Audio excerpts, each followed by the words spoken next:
আসসালামু আলাইকুম সবাইকে। গত ভিডিওতে আমাদের সমুদ্র যাত্রাটা অসম্পূর্ণ ছিল। মনে আছে তো, রাইট? আজকের লক্ষ্য সে অসম্পূর্ণতা পূরণ করা। আমাদের গন্তব্য আজ খায়রান। আর সেখান থেকে ১ ঘন্টার রাস্তায় আমাদের সুপার ফাস্ট ইয়াটে করে আমরা যাব স্বপ্নের আল মারাদিন দ্বীপে। আর খুব সকালে বের হওয়াতে বাসা থেকে ব্রেকফাস্ট করে বের হওয়ার সুযোগ হয়নি। তাই গাড়িতে বসে ব্রেকফাস্ট করে নিচ্ছি। আর নাস্তায় আছে আমাদের আজকে চিকেন শর্মা। নাস্তা শেষ করে ফেরত চলে এলাম পাশের একটা ছোট্ট শপিং মলে কিছু টুকিটাকি দরকারি জিনিস কিনতে। हम लोग क्यों आया यहाँ पे? हम लोग शॉपिंग कर रहे हैं। शॉपिंग करने के लिए। किसके लिए शॉपिंग? हमारे लिए नहीं, अरे गेस्ट लोगों के लिए। Yes, for guest. So they have olive oil here. बड़ा है। We need to give something different. জানেন তো কুয়েতের সুলতান সেন্টারে এত ফ্রেশ আর অনেক সুন্দর ফুল পাওয়া যায় এবং আমার ওয়াইফের এগুলো ভীষণ পছন্দ। তাই যখনই আসি তার জন্য ফুলের ভিডিও পাঠানো মাস্ট। ইনশাল্লাহ একদিন সত্যিকারের একগুচ্ছ ফুল নিয়ে হঠাৎ তার সামনে হাজির হব।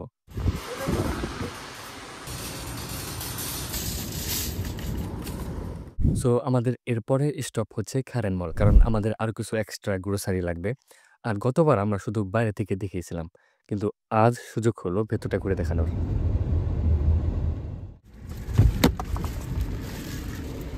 দেখুন পার্কিং স্পেসটা কত বিশাল। ভেতরে ঢুকে তো মুগ্ধ, ভিড় নেই বললেই চলে। সবকিছু একদম ঝকঝকে, নতুন আর ফ্রেশ লাগতেছিল। দারুণ একটা অভিজ্ঞতা। আলহামদুলিল্লাহ অবশেষে আমাদের সব কেনাকাটা শেষ। এবার আসল অ্যাডভেঞ্চারের পালা। ইয়টের দিকে রওনা হলাম। ইয়ট থেকে আমাদের ফাইনাল গন্তব্য আল মারাদিম আইল্যান্ড। আর খায়ান থেকে সমুদ্র পথে এই দ্বীপে পৌঁছাতে প্রায় ১ ঘন্টারও বেশি সময় লাগবে। আল মারাদিম দ্বীপের দিকে এগিয়ে যাওয়ার সময় মাঝ সমুদ্রে এক অবিশ্বাস্য দৃশ্য চোখে পড়ল। বিশাল এক কাঠামো। যেন সমুদ্রের বুকে দাঁড়িয়ে থাকে এক দানব। বিশাল লোহার পাইপ আর উঁচু টাওয়ার। এগুলোকে বলে অফশোর অয়েল প্ল্যাটফর্ম বা ড্রিলিং রিগ। সাধারণত এগুলো সমুদ্রের গভীরে লুকে থাকা তেল বা গ্যাস উত্তোলনের জন্য তৈরি করা হয়। কুয়েত, সৌদি আরব, কাতার, উপসাগরীয় দেশগুলোতে এর সংখ্যা অজস্র। এখান থেকে তারা কোটি কোটি ব্যারেল তেল ও গ্যাস উত্তোলন করে, যা গোটা বিশ্বের অর্থনীতির অন্যতম চালিকা শক্তি। এই প্লান্টগুলো প্রায় ২৪ ঘন্টায় সচল থাকে।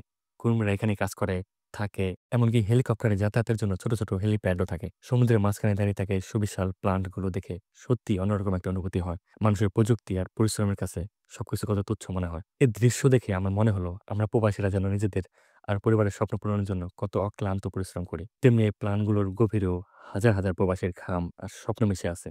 এটা শুধু একটা কাঠামোর গল্প নয়।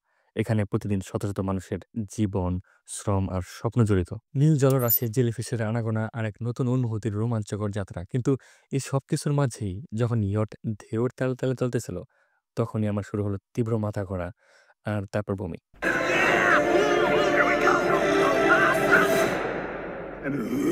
There. I'm fine. There you go. যদিও এটা আমার ১ম ইয়ট ট্রিপ ছিল না। এর আগেও বেশ কয়েকবার আমার আসা হইছে, কিন্তু আজকের খারাপ লাগাটা একটু বেশিই ছিল। মানে বাস্তবে এই অভিজ্ঞতার মধ্য দিয়ে কেউ না গেলে বুঝতে পারবে না। আর সেই মুহূর্তে মনে হইতেছিল যে I'm gonna give up। কিন্তু একটু পর আমাদের ক্যাপ্টেন এসে বলল বাইরে এসে দিগন্তের দিকে তাকানোর জন্য এবং ইয়ট চলার সময় ভেতরে না থাকার জন্য। আর এই সাধারণ পরামর্শটা ভালোই কাজ করলো। কিন্তু সত্যি বলতে তখন গিভ আপ করাটাই সবচেয়ে সহজ অপশন মনে হতেছিল আমার কাছে। আমি তো রীতিমতো মোবাইল হাতে নিয়ে ম্যানেজারকে দেওয়ার জন্য একটা লম্বা মেসেজ টাইপই করে ফেললাম। অলমোস্ট পাঠিয়ে দিয়েছিলাম যে সমুদ্র আমার জন্য না।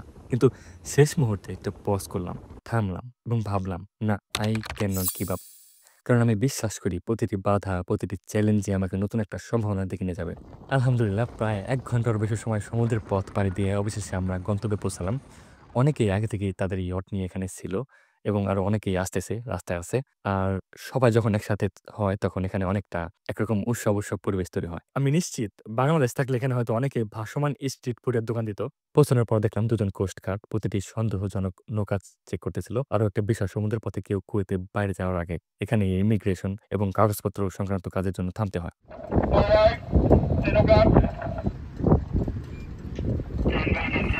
একজন অভিযাত্রী হিসেবে আমি জীবনের বিভিন্ন ক্ষেত্রে অভিজ্ঞতা অর্জন করতে, অসাধারণ মানুষদের সাথে পরিচিত হতে এবং নতুন জিনিস শিখতে আগ্রহী।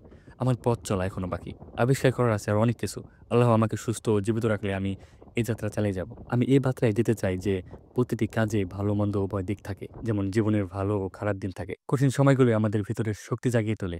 তাই পথে আসা প্রতিটি চ্যালেঞ্জকে স্বাগত জানানো উচিত। এগুলো অতিক্রম করলে আমরা আরো পরিপক্ক ও জ্ঞানী হয়ে উঠব।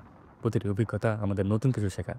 জীবনের ভালো ও মন্দ উভয় দিককে গ্রহণ করে ইতিবাচক মনোভাব নিয়ে কৃতজ্ঞ থাকলে আমরা সুখী জীবনযাপন করতে পারবো। ইয়টে কাজ করার অভিজ্ঞতা। সি সিকনেস ছাড়া আমি ব্যক্তিগতভাবে এটি বেশ উপভোগ করেছি।